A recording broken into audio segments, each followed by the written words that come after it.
WhiskyJason here. Whiskey from the viewpoint of an American in Germany tasting rare and exotic whiskeys. Today I have something from Scotland, from GlenAllachie, part of their Wood Finish series that just came out July 4th, 2019.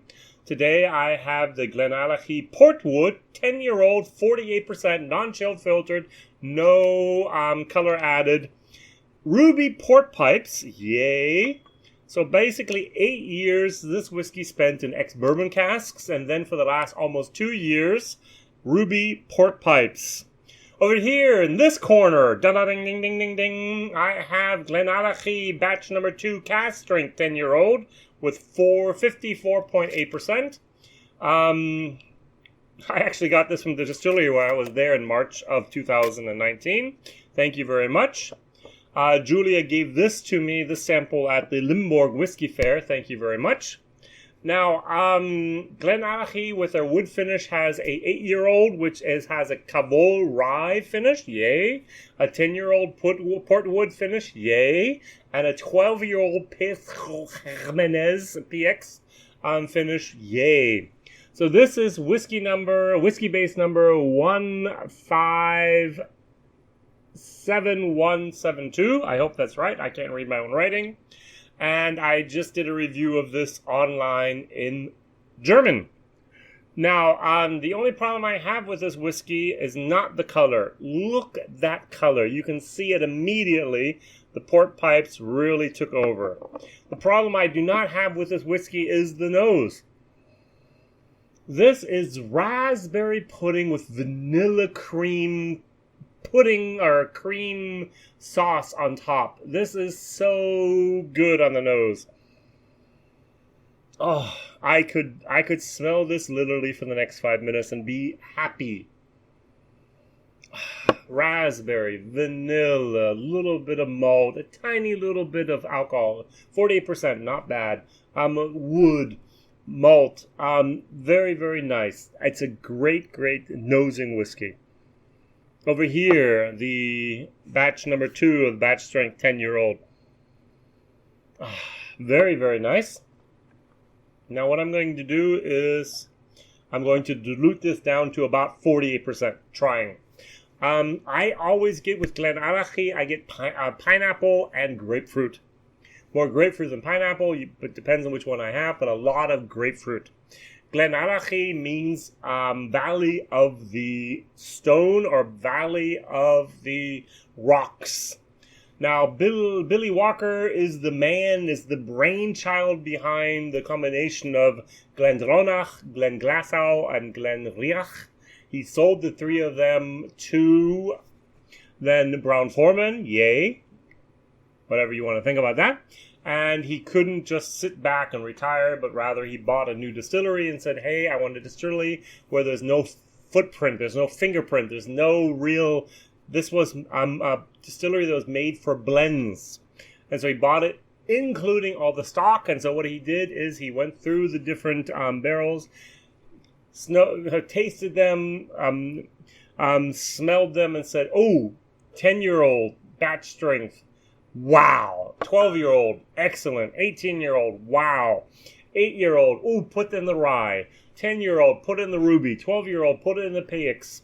And that's how he went through that's how I imagine he went through the warehouse and just decided on what was going on.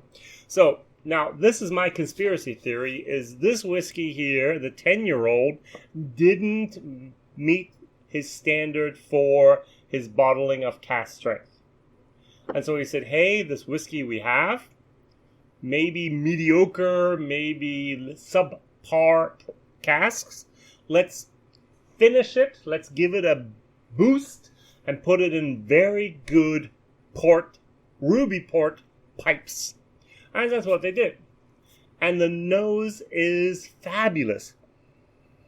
But then, Slancha,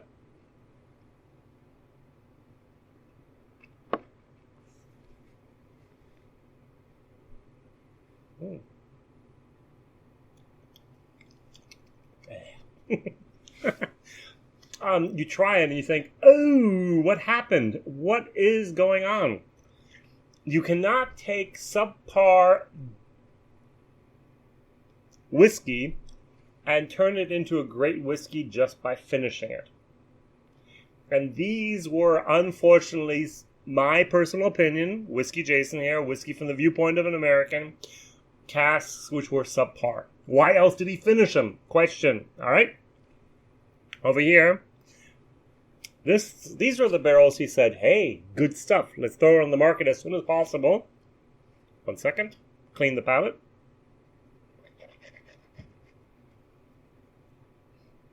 As I said, I put a little bit of water in here. This is excellent malt.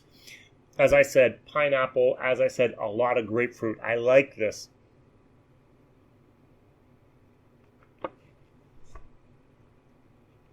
Mmm.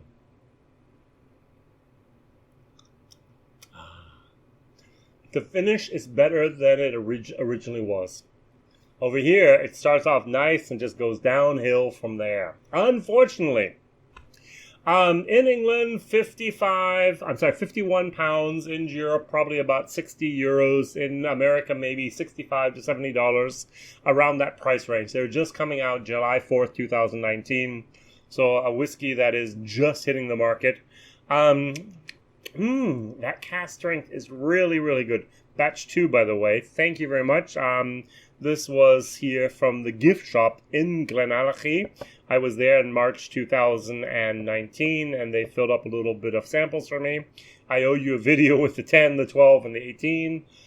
Will happen, I promise. I have more whiskey than I have days that I can actually taste it. Unfortunately, the experiment didn't really pan out. There is, and I have this over here, the GlenAllachie 8-year-old with Cavol rye cask. Interesting. A lot more spirit moment. It's a lot hotter, a lot more pepper. And towards the end, there's an interesting finish, which I really can't put my finger on it because I've never had, or I haven't had enough rye cask finishings. Of course, I know what a sherry cask tastes like, finish. I know what a port. I know what Madeira. I know what rum. But I've had like 4 or 5 in my whole life is rye cask finishings. And that's a little bit of a tricky moment where I was like, I'm not really sure if I like this or if I dislike it. It's interesting. It's unique. It's good. It's well done. But this is unfortunately not well done. It's what we had. The intentions were good, is what I think my grandmother would say. The nose is still, even with water, the raspberry, but the vanilla just comes out. It's so great. But then,